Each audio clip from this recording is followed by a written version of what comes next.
Assalamualaikum warahmatullahi wabarakatuh. A very good day, everyone. My name is Khalid. I'm the founder and, in fact, the trainer for my own company, which is called Sekitar Synergy Sdn Berhad. And I am towards my twilight zone in my age.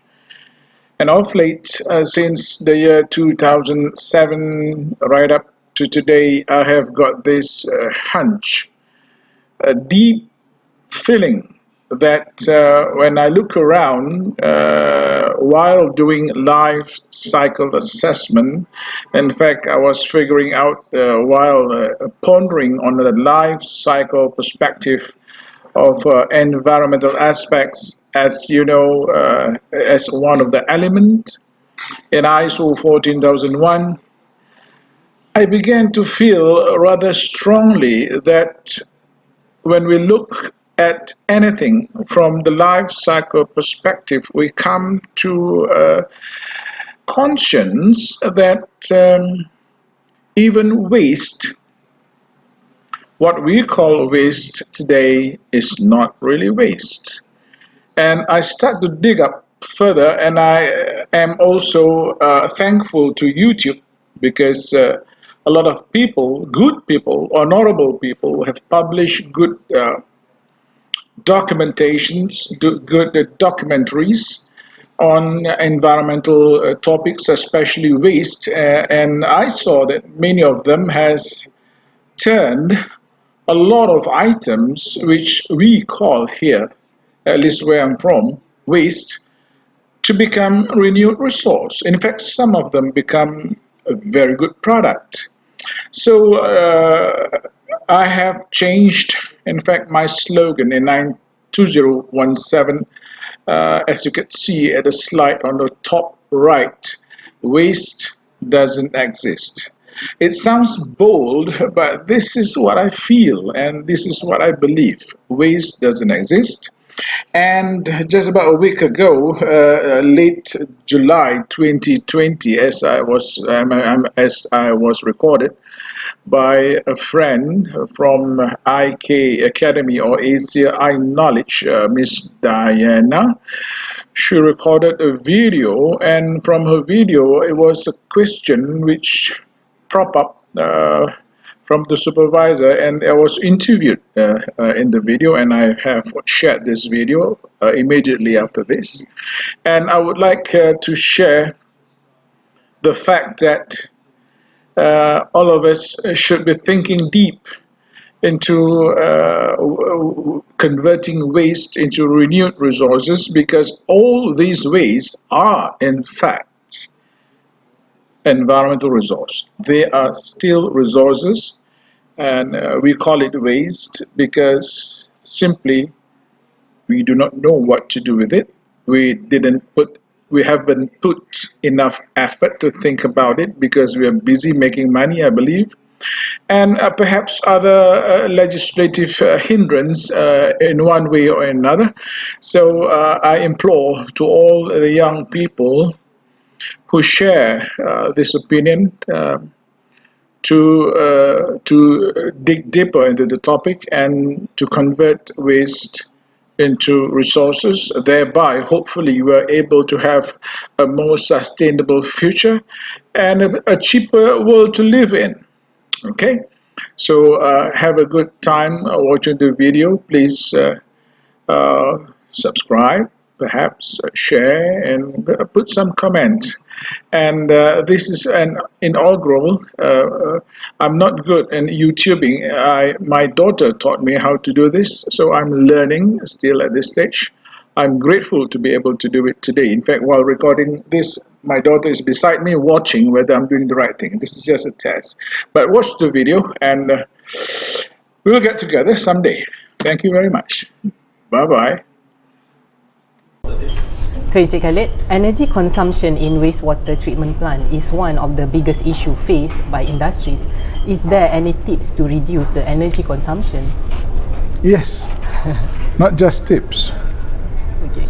I was hoping that is a policy of the country, because the country's policy is sustainable development.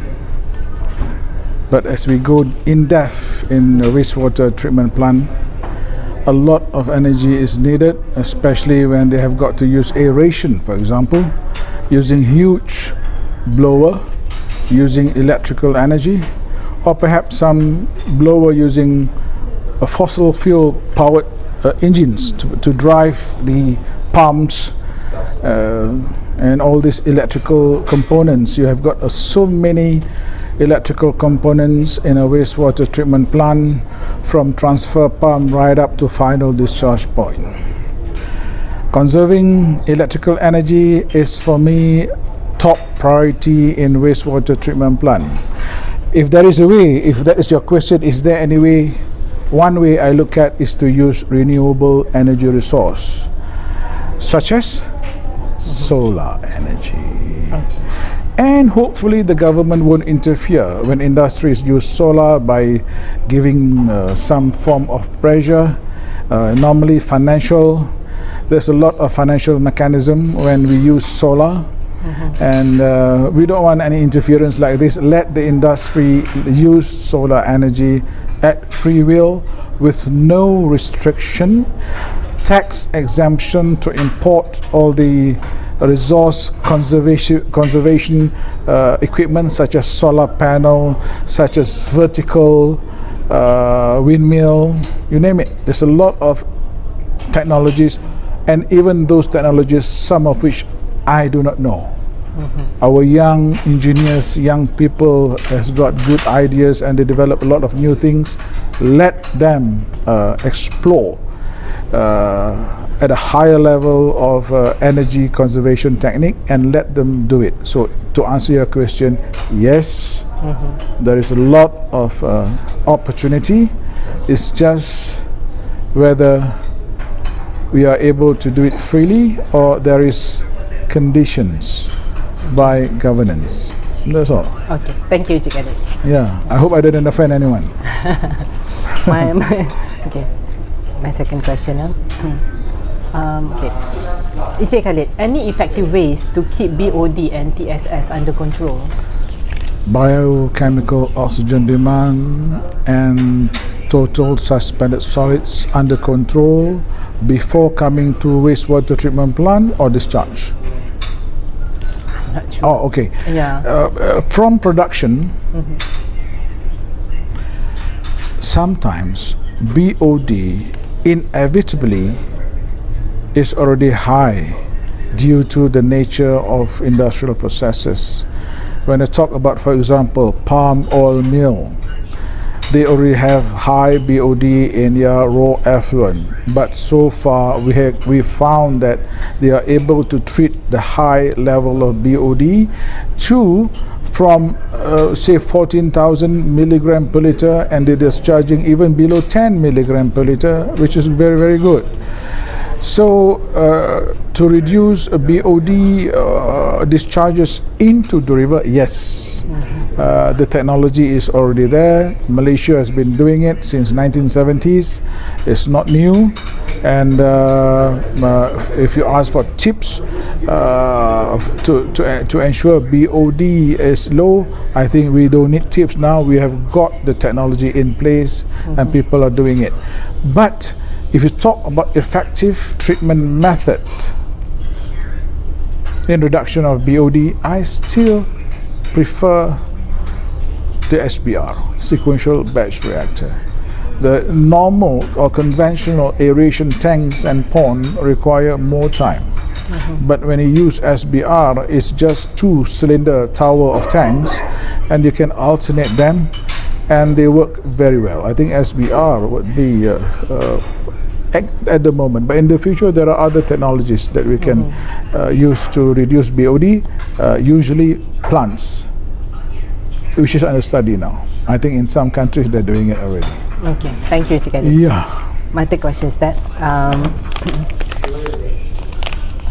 okay, Cik Khalid, is it possible to reuse treated effluent release from the industrial effluent treatment system? It's not just possible, it's being done. It's being done. I've been preaching about using treated wastewater from wastewater treatment plant since 15 years ago. Okay. I think it was way back in 2004. And I would suggest that we reuse the treated water.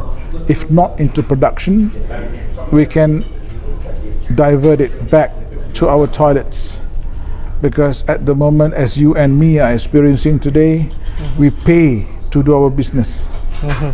Correct. And we pay for the water just to flush our business products out into the sewer. Correct. So if we are able to reuse wastewater in sanitary utilities, it is good. At home, I'm using rainwater harvest. Okay. Harvest rainwater, but the Queen wants to use it for floor cleaning. Said fine, but in the very near future, I'm going to pipe it into our toilet without her knowing it. Okay, thank you, Encik Khalid. Okay, my last one. Okay, Encik Khalid, why recycling and recovering industrial waste is important? It is important. Why is it important? They are coming from natural resources. We use them, we get them from natural resources, we transform them into products, and some of it becomes so-called waste. But this waste, if you ask an ecologist, I'm not saying I'm an ecologist of that caliber, but from my understanding and from my feeling, these so-called wastes are not waste, they are resources. We call it waste for a simple reason. We do not know what to do with it. So if we do not know what to do with it, it simply shows that we have not put in commitment to think about it, to think what we should do about it. For me, waste doesn't exist, including scheduled waste. Okay. So, so I think waste is environmental resource in different form. So we got to think in another dimension. Well, dimension is too big a word. In another level to convert this so-called waste into renewed resources. And the law, please do not intervene. Again, it's all about the law that intervenes with all this, but the law has got to be more of a common sense. If we can convert this waste into a safe, renewed product, then let it be. You know, and if we can prove it, let it be. Okay. So it's not about law first. For me, it's about environmental conservation first. Law would come number 2, number 3, or maybe number 100. Okay? Okay, thank you, Encik Thank Khalid. you. Thank you, Encik Khalid. Okay, that's all. Siapa nak dengar ni? Tak tahulah, kita asyik ambil je bahan nanti. Ya? Tengoklah kalau boleh pas kita post dekat apa ni.